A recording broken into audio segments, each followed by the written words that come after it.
Hello guys, welcome to my channel গরম মশলা with MG.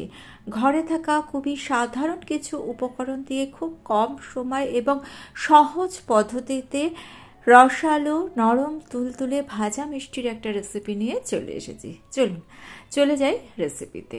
25 গ্রাম মতো ছানা নিয়ে নিয়েছি। 2 কাপ লিকুইড দুধকে আমি ছানা কাটিয়ে নিয়েছিলাম, সেটা দিয়ে দিলাম। আর ছানাটা যখন ছাঁকবেন তখন একটু যাতে জল থাকে ছানার মধ্যে সেটা খেয়াল রাখবেন। ছানাটাকে আমাদের প্রথমে হাতের সাহায্যে এইরকমভাবে মেখে নিতে হবে।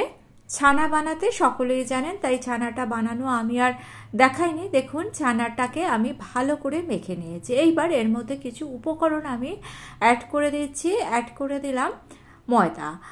আমি 1 কাপ ময়দা দিয়েছি, 1/2 কাপ সুজি দিয়েছি, 1/4 কাপ মিল্ক পাউডার দিয়েছি, 1 চামচ বেকিং পাউডার দিয়েছি আর 1/4 স্পুন বেকিং সোডা দিয়েছি।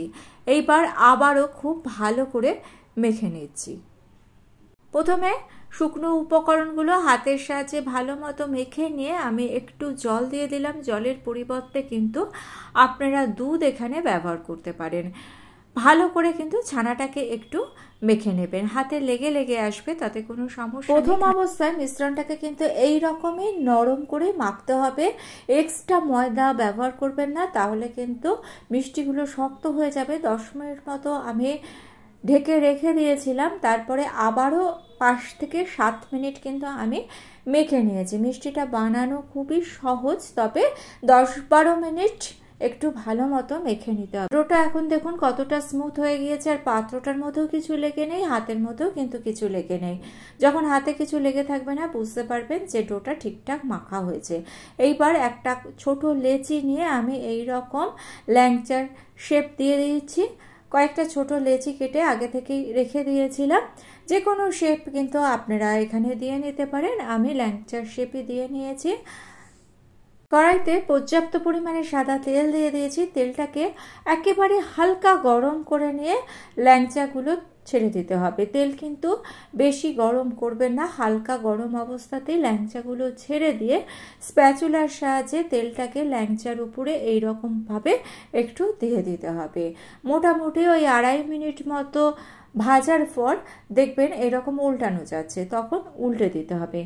গ্যাসের ফ্লেমটা মিডিয়ামে রাখবেন। হাই ফ্লেমে রাখলে উপরটা ভাজা হয়ে যাবে, ভেতরটা কাঁচা থেকে যাবে। মিডিয়াম ফ্লেমে লাল করে আমাদের ল্যাংচাগুলোকে ভেজে নিতে হবে। বেশি সময় লাগবে না, মোটামুটি 5 থেকে 5.5 মিনিটের মধ্যে দেখুন বেশ লাল হয়ে এসেছে। আমি আরেকটু লাল করে ভেজে নেব।